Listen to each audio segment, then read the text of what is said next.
Hi everyone, this is Hart.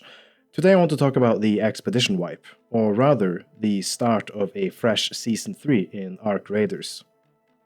If you're like me and saved your player project until after the wipe, and now we have got everything added with Shrouded Sky, there's suddenly a lot on your plate. So in this video, I thought we'd go over the basics to get you properly started in Season 3. If you didn't wipe, or if this is your first time in Speranza, don't worry, there should still be something useful here. So what makes Season 3 different? Shrouded Sky brought a lot of changes. Most are good, some are controversial. We have got the new major map condition, Hurricane, 2 new arcs, Firefly and Comet, weapon adjustments, crafting recipe changes, new cosmetics, trials, and temporary and permanent bonuses for players who wiped. It's a lot. Let's start with Hurricane.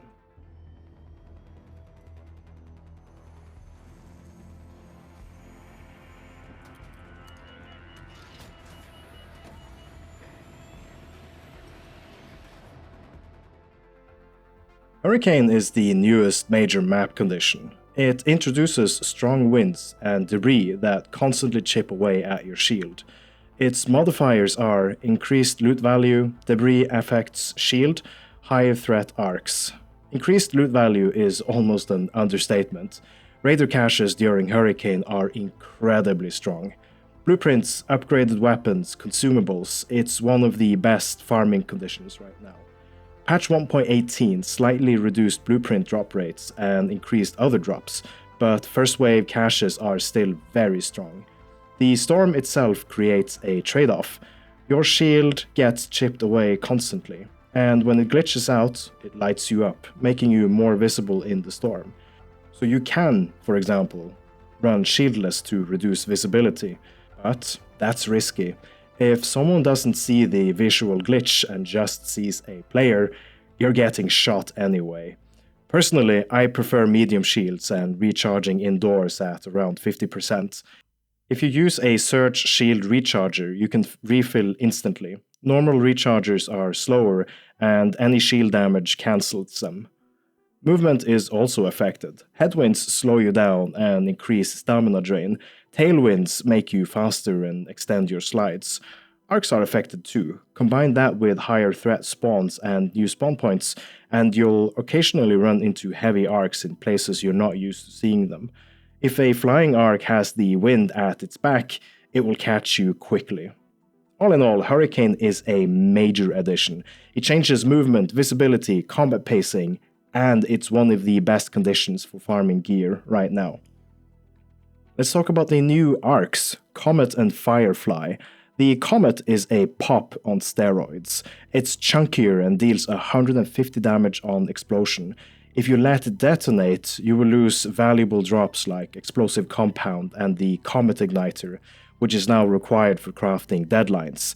It's not difficult once you understand it. A cheap and reliable setup is Pharaoh plus Stitcher. Engage it from at least 50 meters.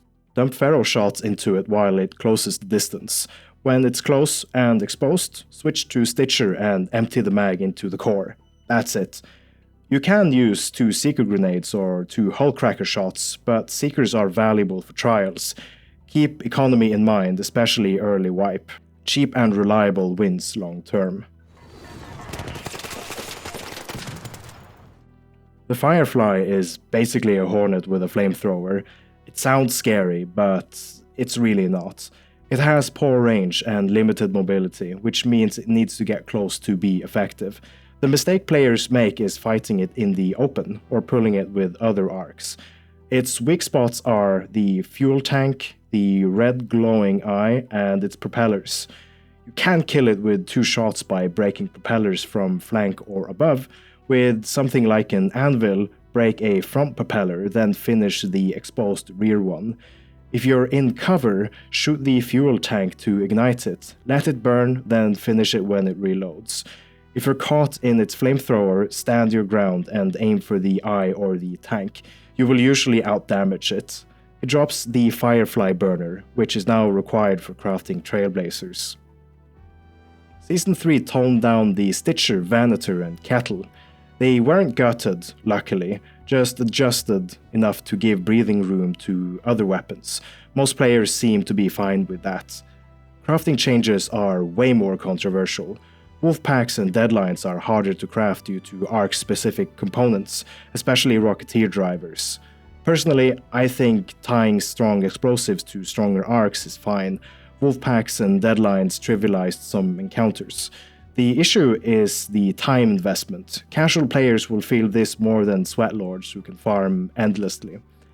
Quick tip for Rocketeers: use Hornet drivers. Throw them so they activate above the Rocketeer, not below. It'll take out its thrusters reliably. If you just wiped, or if you are brand new, start with the tutorial. Even if you've done it before, run it again. Loot everything. Before breaching the cafe door, drop your items on the ground. The raiders in the cutscene won't actually steal them. Pick them back up and extract. Free early bonus. Easy. Once you're in Speranza, here's the objective hierarchy. Workbenches and scrappy first. Crafting is cheaper than buying, and the refinery is essential for stash management.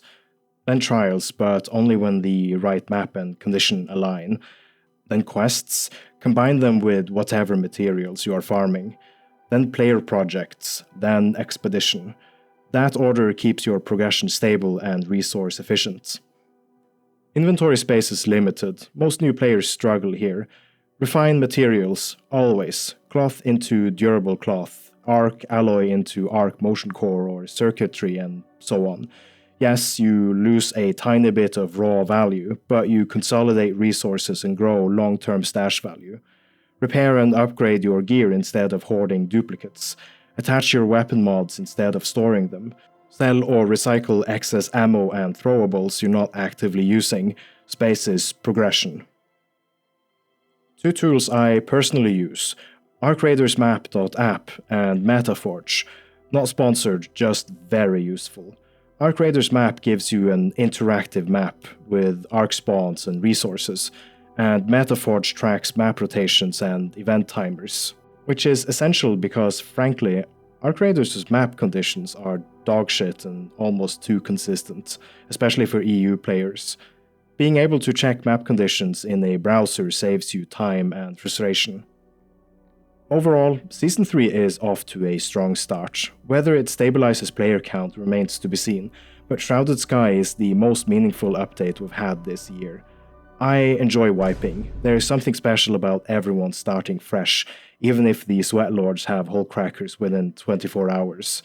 The recurring wipe bonuses, evolving patchwork outfits, extra skill points, and stacked bonuses make it worthwhile. That said, this season does feel overwhelming. Trials, workbenches, quests, projects, it's a lot. Hurricane is the standout addition. It changes gameplay and offers strong farming potential.